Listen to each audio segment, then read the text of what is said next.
Buenos días, aquí Augusto Townsend, curador principal de Comité, con las noticias de hoy jueves 6 de febrero del 2025. El podcast de hoy llega con el auspicio de Bigmont Group, una firma de selección de talento y consultoría que ha venido acompañando empresas líderes por más de una década y que como empresa B está enfocada en generar valor compartido desde una lógica de triple impacto económico, social y ambiental, porque el éxito empresarial ocurre cuando el talento y el propósito están alineados. Muy bien, recuerden que este podcast no busca polarizar ni inflamar a quienes nos escuchan, sino hacerles llegar una explicación de las noticias calmada y sin dueños de la verdad, para que se entienda mejor lo que está pasando en el Perú y el mundo. Si encuentras valioso lo que hacemos, no olvides seguir las cuentas de Comité en las redes sociales, darle me gusta a nuestros contenidos, compartirlos y sobre todo comentar. Ahora sí, vamos con los titulares de hoy jueves 6 de febrero en menos de un minuto. Primero, la Comisión de Justicia del Congreso aprobó por insistencia el dictamen que restituye la figura de la detención preliminar en casos en los que no hay flagrancia. Segundo, el Tribunal Constitucional admitió a trámite la demanda competencial del Poder Ejecutivo que alega que el solo hecho de investigar a la presidenta, entre comillas, menoscaba sus funciones. Tercero, la Fiscalía denunció constitucionalmente a las congresistas Kelly Portalatino y Silvia Montesa por presunta negociación incompatible relacionada con contrataciones aparentemente dirigidas.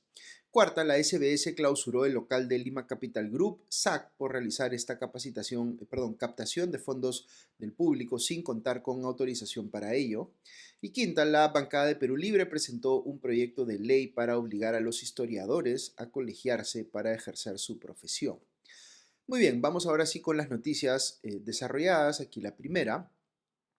La Comisión de Justicia del Congreso aprobó un dictamen por insistencia para restituir la detención preliminar en casos donde no hay flagrancia, ignorando así las observaciones del Poder Ejecutivo. El dictamen fue aprobado en la comisión con 17 votos a favor, 5 en contra y ahora tendrá que ser debatido y puesto a votación en el Pleno cuando éste vuelva a sesionar en marzo. Como recordarán, a finales del año pasado el Parlamento aprobó una norma que eliminaba la figura de la detención preliminar cuando no había flagrancia, pero tuvo que retroceder luego del escándalo que se armó debido a que muchos criminales comenzaron a beneficiarse con cambios en esta normativa. Las críticas fueron innumerables, por lo que el Congreso tuvo que dar vuelta en U y aprobar una nueva ley que restituía la figura que habían eliminado. No obstante, la norma fue observada por el Ejecutivo en los últimos días que tenía de plazo, así que volvió a la Comisión de Justicia para que revisen estas observaciones planteadas por el gobierno de Dina Boluarte. Volviendo al dictamen aprobado ayer, esta iniciativa fue impulsada por el congresista Alejandro Muñante de la bancada de Renovación Popular. Con respecto a las observaciones del Ejecutivo, Muñante le dijo a RPP que estas eran, abro comillas, completamente irregulares, cierro comillas, y por eso la comisión decidió pasarlas al archivo y no tomarlas en cuenta. Es importante mencionar que debido a estas idas y vueltas, hoy en día la controvertida ley aprobada inicialmente por el Congreso, que elimina la detención preliminar en casos de no flagrancia, sigue vigente y continúa beneficiando pues a delincuentes. Esperemos que el Congreso pueda resarcir su error y restituir la figura que eliminó lo antes posible.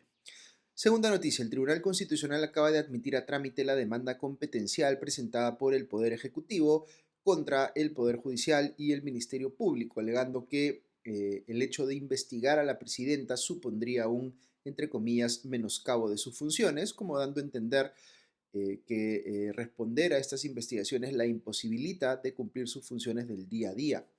Esta misma denuncia fue declarada inadmisible algunos días atrás porque, según el TC, no había cumplido con las formalidades para ser aprobada y presentada. Sin embargo, los errores eran subsanables y ya fueron corregidos, razón por la cual la nueva versión de la denuncia sí ha sido admitida a trámite. ¿Por qué es importante este proceso? Pues porque al resolver esta denuncia, el TC podría fijar criterios jurisprudenciales sobre hasta dónde debe protegerse a un presidente en funciones de ser investigado, con el argumento de que se afectan sus funciones o que se daña, entre comillas, la investidura presidencial. Recordemos que fue la Fiscalía de la Nación la que cambió recientemente el criterio interpretativo a propósito del caso de Pedro Castillo para concluir que un presidente en funciones, si bien no puede ser acusado más que por 4 causas señaladas en la Constitución, sí puede ser investigado por cualquier otra. Tercera noticia. la Fiscalía de la Nación presentó una denuncia constitucional contra las congresistas Kelly Portalatino y Silvia Montesa por el presunto delito de negociación incompatible en agravio del Estado. Según el Ministerio Público, Portalatino, durante su etapa como ministra de Salud en el 2022, bajo el gobierno de Pedro Castillo, habría inducido, dice la Fiscalía, al entonces jefe de gabinete de asesores de la alta dirección del MINSA, José Celis, a entre comillas, interesarse en la contratación de Romy Vázquez para el puesto de asistente administrativo. Tiempo después se emitió una orden de servicio a nombre de esta persona por la suma de 8.000 soles. Romy Vázquez Yáñez, como algunos de ustedes recordarán, es la hijastra de Cristian Rizo Portalatino, medio hermano de la congresista. La Fiscalía también señala que a inicios del 2023, Portalatino habría instigado a su colega Montesa, quien en ese momento era segunda vicepresidenta del Legislativo, para que se interese en la contratación de Vázquez Yáñez, con el objeto de que ésta obtenga el cargo de técnico en la Oficina de Cooperación Internacional de la institución. Montesa habría dispuesto a Jimmy Torresía, su personal de confianza, que gestione esa contratación, la cual se concretó en abril del 2023. Durante la contratación de Romy Vázquez Yáñez se habría presentado un documento falso a fin de acreditar su nivel académico, ya que no registra ningún grado o título en la SUNEDU.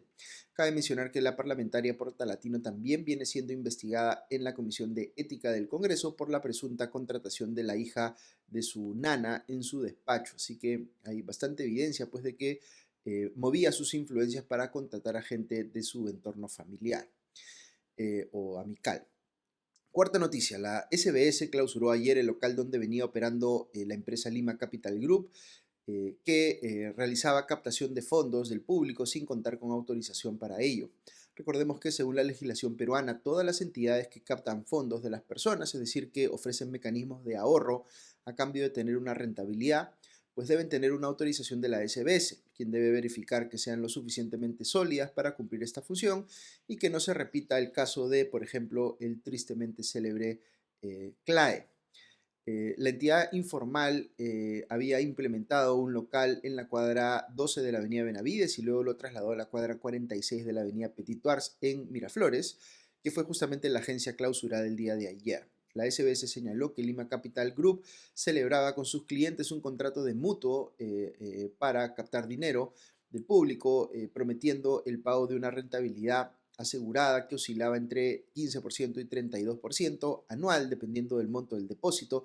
Los intereses se abonaban mensualmente, mientras que el capital supuestamente se reembolsaría al vencimiento del contrato.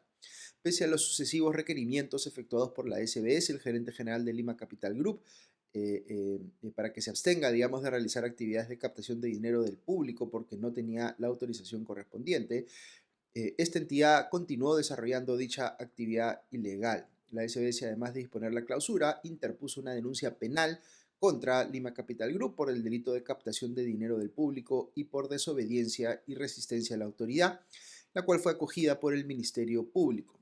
Este último ejecutó el allanamiento del local de la empresa en cumplimiento de una orden judicial, lo que permitió su clausura por parte de la SBS.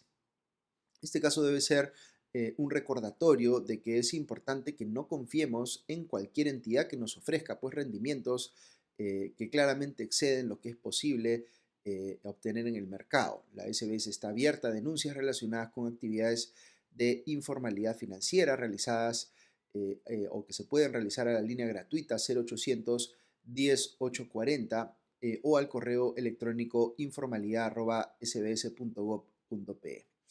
Quinta noticia, la bancada de Perú Libre ha presentado un proyecto de ley que obliga a los historiadores a colegiarse para poder ejercer su profesión. El autor de esta iniciativa es el congresista Américo Gonza y lleva la firma del segundo vicepresidente del Congreso, Valdemar Cerrón, entre otros legisladores.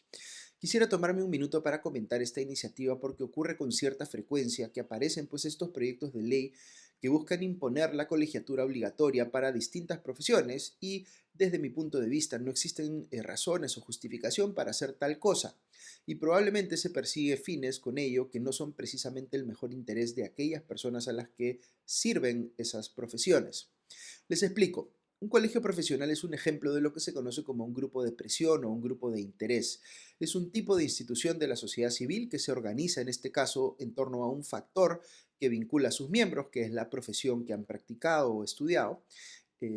Los colegios profesionales son, o podrían ser, yo diría, muy valiosos si se ocuparan, por ejemplo, de generar un debate que permite elevar las exigencias éticas de dicha profesión. Ese sería un bien público de cara a la sociedad. Pero normalmente los colegios profesionales persiguen intereses privados, de manera similar a como lo hacen, por ejemplo, los gremios empresariales. Es decir, tratan de generar más oportunidades de negocio o de trabajo a quienes ejercen su profesión o quizá más específicamente a quienes forman parte de la organización como miembros pagantes.